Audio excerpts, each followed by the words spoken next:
Hey All everyone. right. Hello. Hello out in live stream world. Welcome.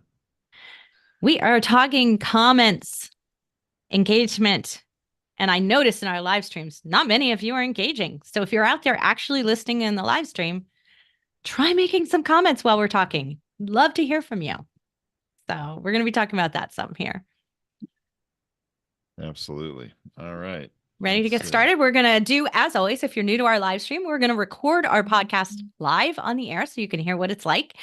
This is a portion of our mentorship and coaching call. And so we are actually on Zoom with our client base, mentoring and answering their questions over there. So after we record the formal piece of content, we will go back into Zoom and answer the questions, mentor them live, do one-on-one coaching or group coaching, really, but we'll raise them. They can ask questions and do all of that. Unfortunately, we can't do that with you, all of you in live stream, because we don't live stream that way.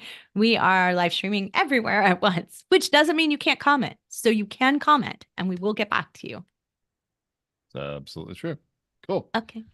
All right. Well, let's get going. We're taming the comment stream strategies for social media engagement. Okay.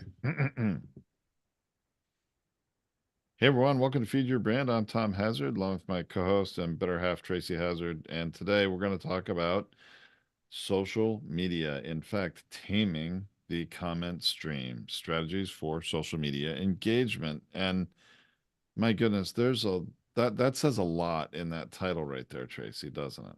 Well, it sets a priority. It sets a priority to the fact that engagement really has to do with commenting. Now, there are engagement types where, in various algorithms, likes and follows and shares and stuff count. But for the most part, from every big influencer organization I've talked to, those that are like advising advertisers on who they should treat as a real influencer, everyone is telling me that if they don't see comments, and a lot of them, then they are not a true influencer. That's the reality. So if there's not a lot of engagement going on in your comments section, then there's not a lot of opportunity for someone to buy stuff from you as far as they're concerned. It's passive in terms of that. So, I mean, look, it happens all the time. Think about this. It takes a lot more work for me to comment on something than it does to hit the like button. And Yes. in fact, sometimes the like button is simply, I see you. That's all it is, right? I see you. I heard it, whatever it is. But Well, it's not even like a like, it's just letting you know I'm there. it's an acknowledgement. To me, it's sort of a vote or an endorsement that, hey, that was a good post. It was worth me taking the time to hit that button. And in a lot of cases, I'm glad I did, right? I'm glad Right. I saw it. Over on YouTube, there's a thumbs up, thumbs down. That's pretty common on YouTube videos for you to do that. And so I regularly do that. So when somebody, and it just happened the other day, Joanne Chan, I was on her podcast as a guest, and I went over there and she sent me the YouTube video link. That she didn't actually send me the podcast link. She sent me the YouTube video link, which said to me, this is a priority of importance for her. And so I went over there and I thumbs upped it from every one of my YouTube accounts, which I happen to have 5. So I thumbs it up it so she knew, and I jump started the liking process.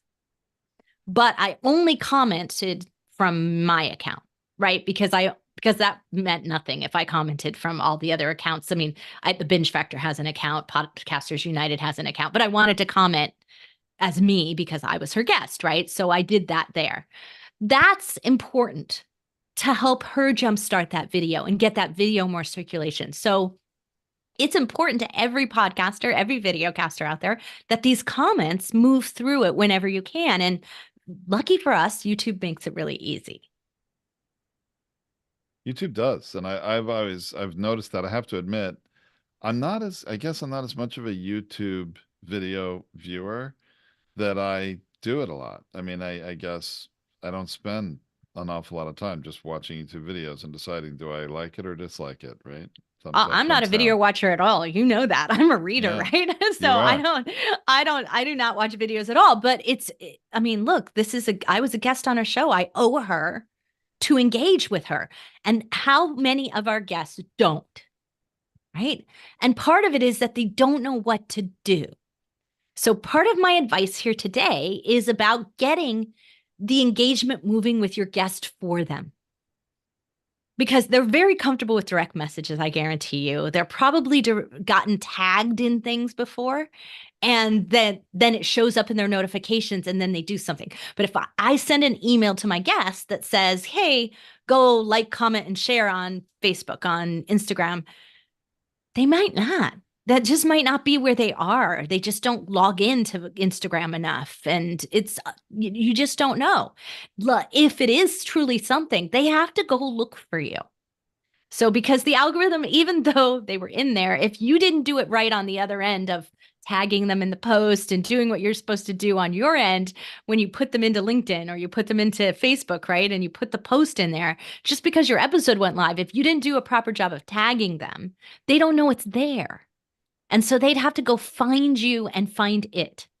And a lot of times, if you're not connected as friends, you can't even tag each other. So, like, it's kind of an issue there as well. So, that's one of the really important things that I'd like to do when I start my podcast episodes with my guest is I confirm that we've connected on the social media platforms that matter to me. I don't check everywhere because I don't expect all my guests to be everywhere, but I do check YouTube. And so I check to make sure they have a YouTube, because you can tag anywhere, anyone on YouTube. You can tag another channel. You can do all of that. So, like, that's not an issue.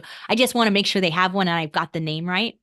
And then I will, or if they have more than one, that I get the one that matters to them the most, because I'm only going to tag one. That That's can an be the issue. trickiest part. A lot of people have multiple profiles or identities on social, Right. and that can make it confusing. Yeah. Right. And so I always confirm that. And then I personally confirm LinkedIn, because that's what I care about. Right. So if it happens on Facebook and Instagram and Twitter, and that's okay with me, but it's not important to me to check those things. And I don't want to spend 20 minutes going through all their social media channels and confirming everything. I just want to make sure LinkedIn is right and I know which YouTube to use. That's it. That's my priorities. And once I do that, those are where I'm going to spend my time commenting, because that's what's important to me and the growth of my business and the visibility for the show. That's where I get the most future clients coming from. So my majority of listeners are in those two places, or viewers and YouTube, but they're there. So I want to make sure that I get that right. So that's the first thing to start, is to make sure you can actually tag your guests. Pretty fundamental. It seems like it is, but we don't do it often enough. We don't check it. And if you have a team, a social media assistant, or you're using a scheduling software, a lot of times the tags don't work. So you have to personally go back in and edit it from within LinkedIn to get the tag to work, or edit it from Instagram to tag it to work, right? And sometimes tagging in the comments doesn't work. I mean, in the profile doesn't work, and we have to use the comments. So that's also something to remember, is that sometimes there are social media channels that just won't let you do that. So you've got to do it in the comments field. So that's one of the things that I do. So I know my episode comes out on Wednesdays. It came out today, right? And I'll go and I'll check and make sure that that tag is bright blue, right? And that it's connected to the guest. And if it's not working, I'll tag them in the comments. And if it's still not working, I'll go friend them again if something happened, right? Like, that's usually what that means, is that they didn't happen. So I just check that. It takes 1 minute to do that. And when I tag them in the comments, if I do that, I will make a statement. I will say, I really loved what you shared about this piece of advice. Thank you, at so-and-so. I do it that way because it should be a meaningful comment. Not just a thank you for being on my show. Well, also what that's going to do is build some anticipation for people reading that comment, that, ooh, I want to hear what he or she had to say about that. So now I'm Right. going to go click and go watch, right? But more importantly, it's also going to create engagement with the guests, because how many people, if you just thank them, they can hit the like button. But if you say, thank you for this piece of advice, it was really valuable, you want to answer back. You want to say, I'm so glad you got use of that. Well, then at that point, if they're really worth anything on social media, they should share it with all their followers too, and not just comment. I think the more you engage, the more you encourage them to share, right? Right, exactly. So now you've kind of set that up. They found the post, they've been tagged in it, they've got something to respond to. Why wouldn't they share it at that point if they haven't already? So you're getting that moving. Additionally, because now you're starting to, if they comment back instead of just liking, now you're nesting comments, right? So now you're getting a much richer algorithmic kick from the commenting that's going on. So this is really important to think about. So I'm a big fan of not only guest tagging in, in the profile above or in the post above, but guest tagging in the comments as well. And if you have many, many guests on your show, I do each one separately in the comments. I don't do like, if you had a panel, I don't do all 5 names. It's too generic. It's not useful. I want to tag each one individually because now you've got 5 opportunities for responses. And it's very personal and individual. Anyone who does me in a mass, the only thing they're going to get from me is a heart. So they Yep. didn't achieve what they wanted to achieve.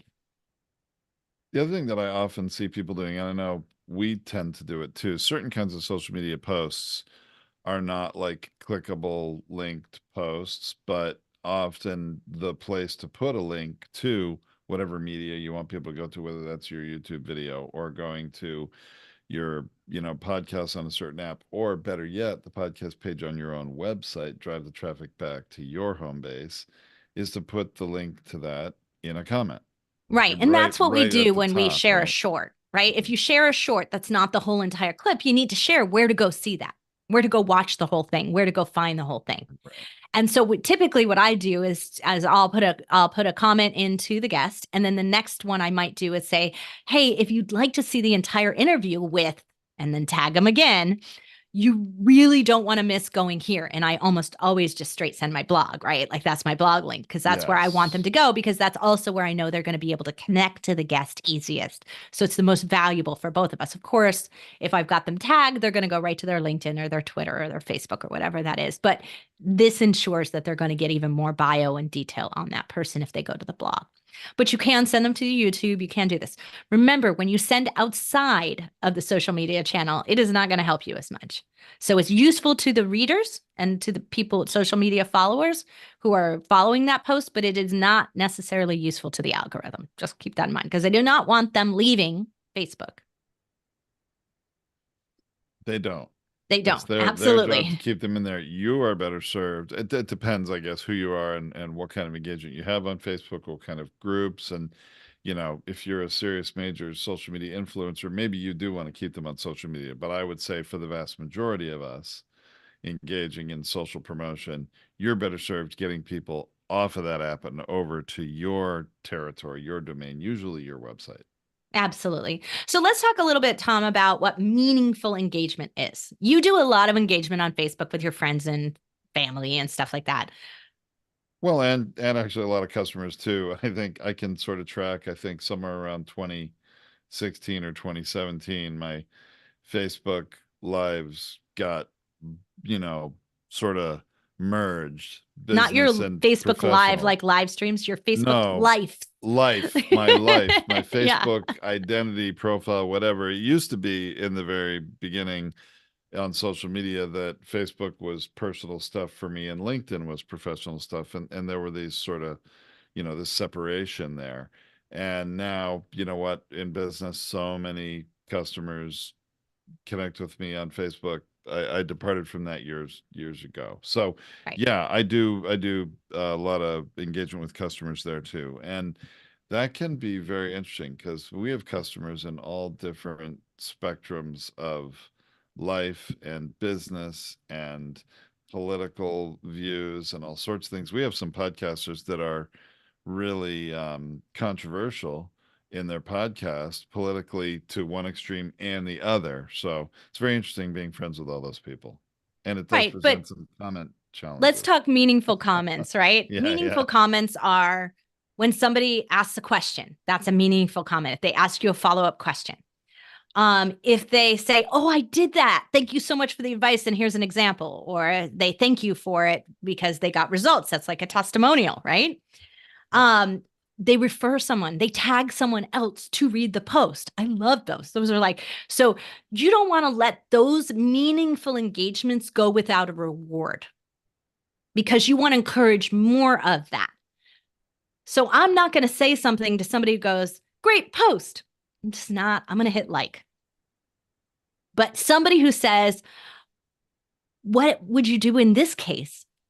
I'm completely going to reward that with an answer. I'm going to tag them back on it, which is what they want because they want their followers to see that they've got engagement going on with them personally. Testimonials, I'm going to share that. Like I'm going to share their comment, right? Like, so it's going to be even more important. Referrals, the same thing. I'm going to say, thank you so much for referring us. We appreciate and value your business. And then connect up to the person they referred and say, hey, after you read this, reach out to me, DM me, let me know what I can do for you. So you're setting up all that follow up and doing that. So that's really important to reward the type of meaningful engagement you want in your social media channel in general. And doing that is going to encourage people who want to be seen by you to do it properly.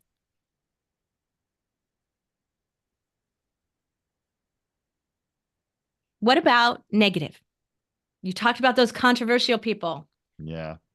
There's a lot of Well, negative going on out there. What and do you I'll tell do? you what, the social channels really reward it because it keeps people engaged and that's what they want. It keeps people using the app. So, um, what do? It's very difficult. If you're gonna comment,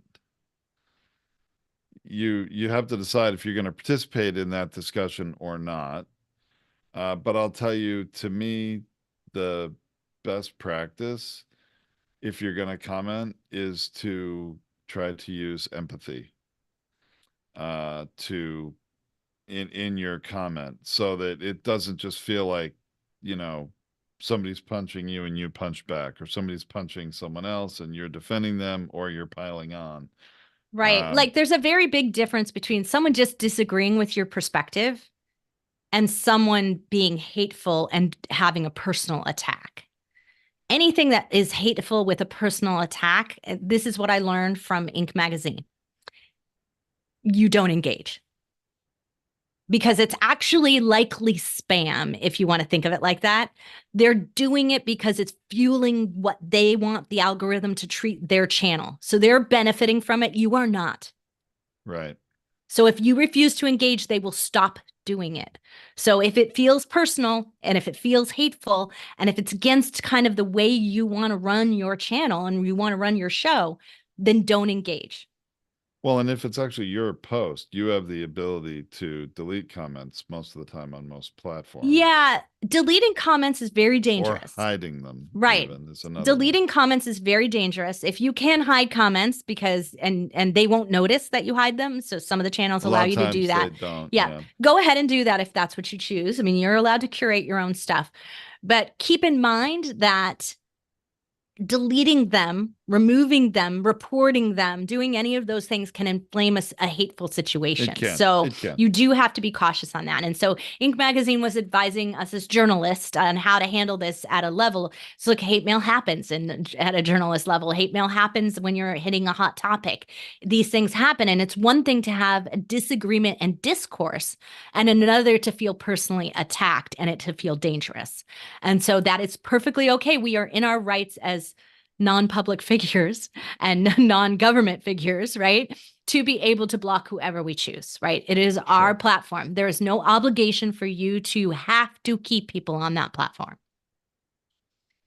But definitely, if you have, usually if you have a either a insulting comment, but just say a mean comment, whatever you want to call it, hateful, I guess is the word you used, or a very strong opinion that usually you'll find those comments are not backed up by anything. They're just spewing rhetoric of some kind. And I often find, to reply saying, I hear what you're saying, but here's another perspective. And if you actually can provide a resource, an article, something that actually is a resource that gives another perspective, that can be a decent, engaging kind of a comment too.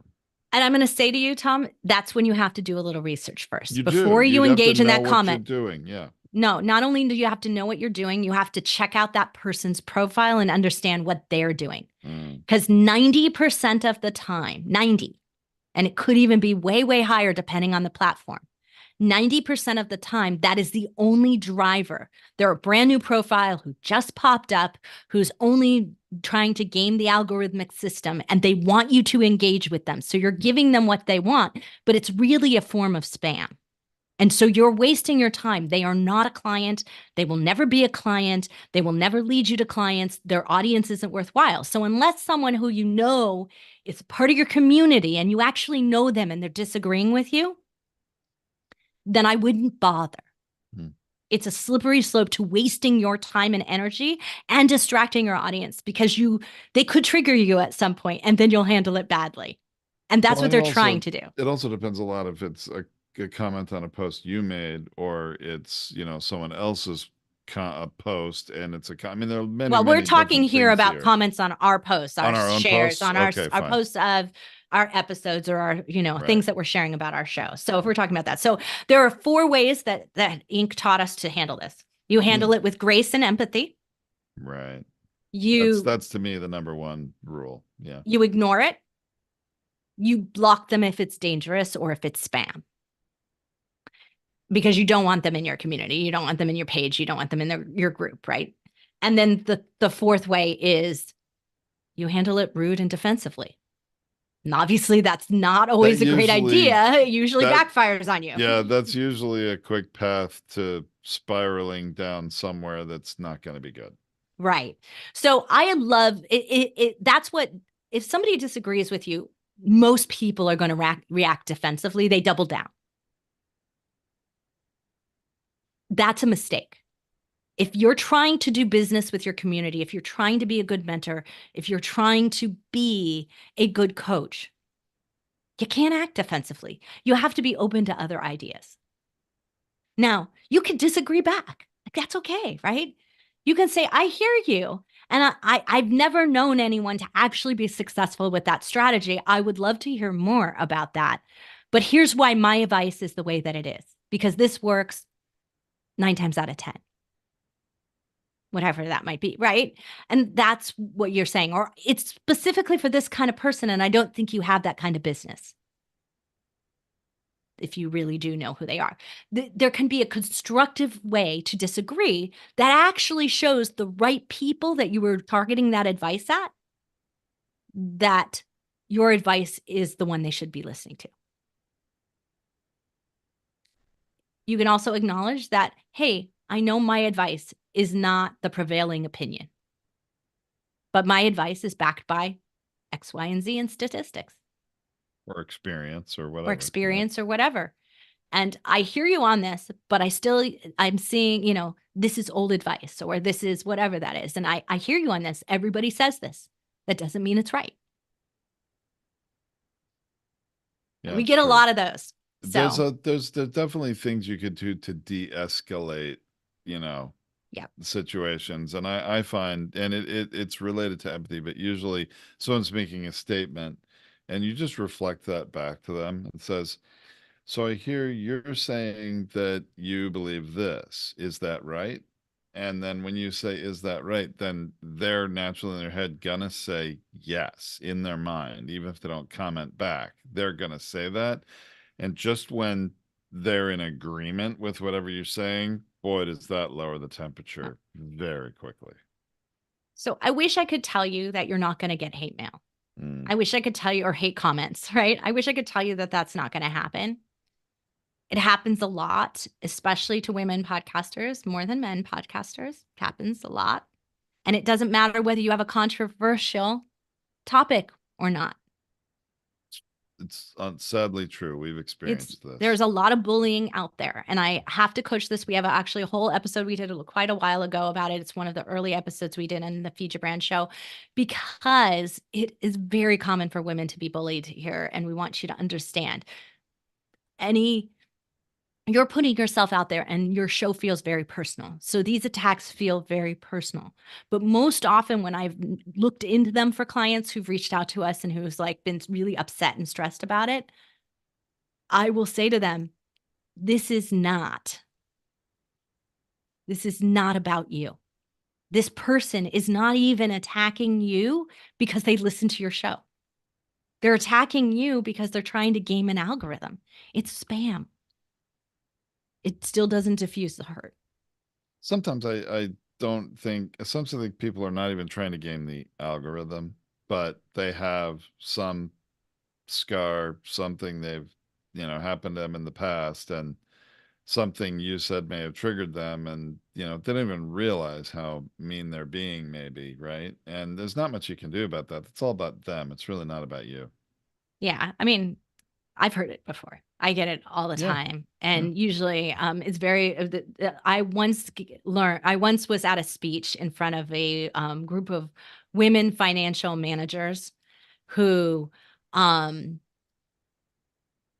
and this guy who runs a big news network, he was there at the front and he said that he never, ever heard a complaint about the voice on a male broadcaster, but he would get complaints all the time.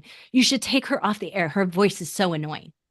Like that was the comment again and again and again. And he was like, I'm never going to listen to this. There's no validity to this. It has nothing to do with anything.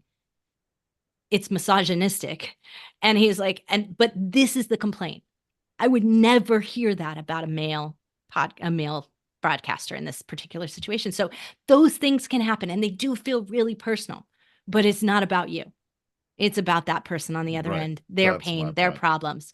So don't engage. If you have a co-host, you can have the opposite sex engage. That sometimes helps, or the same sex engage, I should say, instead of the opposite sex engage. So you can do that. That can help there. But another thing that you can do, and this is to in some platforms, and I think you can do this in YouTube and you can do this in your blog. You can shut comments down. And I Oh usually am a boy. fan of shutting comments down on the blogs because it's almost 99.9% spam. Just had a conversation with a podcaster of ours yesterday about this, and they, were talking about the comments and, how to manage that. And I said, years ago we shut them off because it just the few number of comments that were actually useful and valuable and helpful for the blog were so few compared to all the bots that are trying to submit comments and get backlinks from your blog on your website to their website. And then, had this conversation with the customers. Well, can't they do it so I can review the comments and have to approve them before I go up? It's like, yeah, you certainly can. But I bet we'll be having a conversation in another 2 months after you've been doing this for a while. I can hardly keep up because you're getting 10,000 bot comments you have to moderate and Yes. decline. And you've had like 5 or 6 that were any good that you put on there. So we've abandoned comments a long time ago, and I haven't found they really contribute very much to SEO of a website either. I know there was a theory back, 10 years ago, was that those comments help to add value to your posts. And I think it's, if it's a blog post, it's a little different than if it's like a Reddit thread or something, right? Where the comments are very, um, where the comments are um, That's useful the and whole part point of of it, right? That's solutions, right? The comments are the engagement, kind of like we were talking about commenting on social media. It's very similar, right? right. But But comments on your comments, blog, it's not the same. no, it's really not. Unless you have a membership group and you're using it in that way, that's a completely different method. But I recommend turning them off there. I do also recommend aging them on your videos as well. So unless your video is like continuing to go viral and it's growing and there's comments happening all the time, or it has really timeless advice and information, then you can leave it there. But if it's starting to degrade in its value, because the more views, here's what happens: the more views, the more shares, the more your video is going viral, the more spam comments you get. Because now somebody wants to troll on your success and they want to be seen interacting with someone who's popular. And so it's a strategy for doing that. And that can eventually harm your channel rankings and all other things. So we just, I like to age it out after a certain point. But if it's not happening, keep them live. Right? Keep your comments good. So that's some of the areas. So the only other thing that I really want to mention is just understanding what spam type comments look like. Very often they are not complete thoughts. They're kind of like a phrase that doesn't make sense. They throw in a product name, a company name, a link. Well, links are the most prevalent Right. spam ones. I Yeah. don't see many of the people who are practicing this actually be any good at it. Like, that's what's really kind of shocking. So when you go, that's just weird, that doesn't make sense, it's probably spam. Right. And really, website owners are just unsuspecting victims when they have comments turned on and they're not moderating them. Any bot can go add a comment and boom, for a period of time, they're going to have a backlink from your website to theirs, which is really what they're trying to do. Right. They care very little about it being a good comment. They're just trying to go for volume and get as many comments and links back to their site as they can in a very short period of time. And it So doesn't that's have to make why sense you for do them. have a setting in your blog post where you can keep comments open for an X number of days. So you can keep them open for 10 days, 7 days, 30 days. I'm going to say anything less than 30 days. If you go longer than 30 days, then those bots will kick in because they will have They'll found the find it. popularity of your Yeah. post because it's been ranked by then. But if you keep it under, if you keep it the first 10 days and it's for your community, you'll get most of the comments right when you publish something. And so that is okay in that model. So that's why I recommend turning them off. I don't recommend, like I said, turning them off, ignoring them uh on videos unless you really just aren't getting the engagement that you need over there. Go and in your topic, it's just all spam happening over there, then start to turn them off. When it hits that tipping point where everything starts to be spam, you just turn it off. It doesn't always happen unless you really get a popular video. Like, it just won't happen in the early days of anything. It's just not enough for the spam people to worry about. That being said, it did happen to a couple people because their topic area was high and their channel was ranked high. And so every time they published a video, someone was already starting to go in and do spam comments. So they had it set for any time this channel posts a new video, and it was doing harmful things to their channel. So I think anybody who gets really, really big is going to face those sorts of challenges, right? yeah. It's just going to happen. Although a link from a YouTube video, I don't know that if that's as valuable as other kinds of links on the internet. I'm to think about that one. Yeah. Yeah. Look, it's okay to disagree.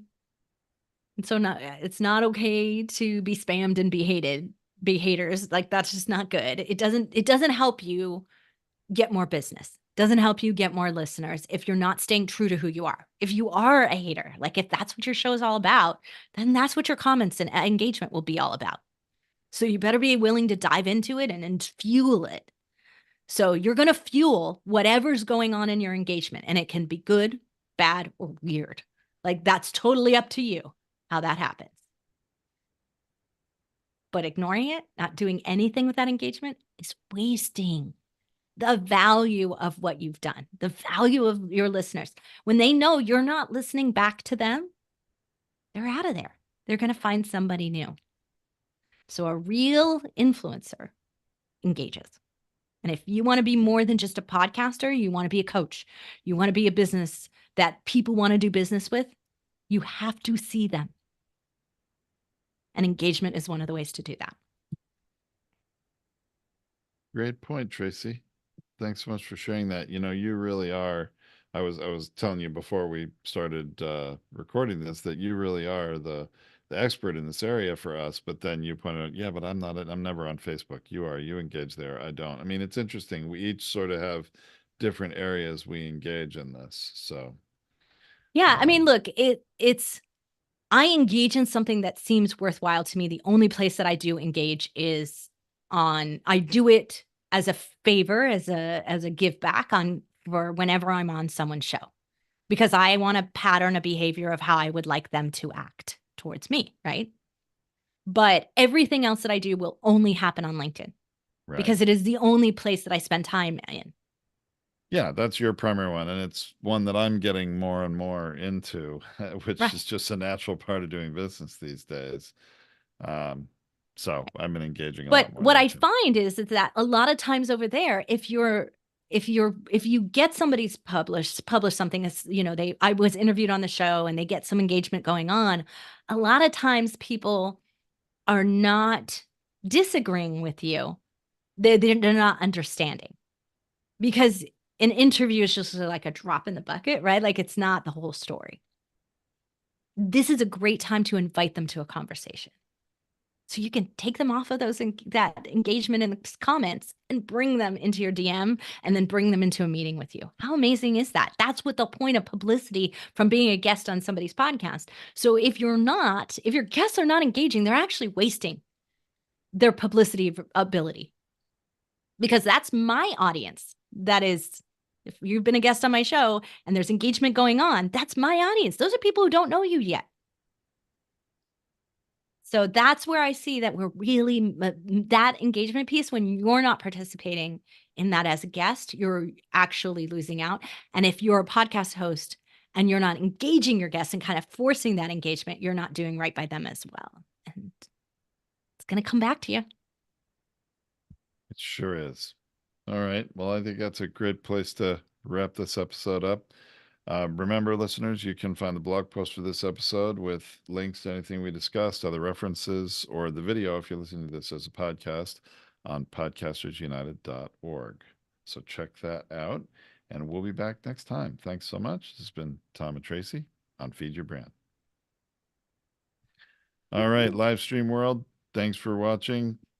I hope you commented. I'll get in there shortly. Yeah, we will get into that. But yeah, we're gonna now get off the live and be here to provide some value to our customers who are in here with us in Zoom. Thanks so much, everyone.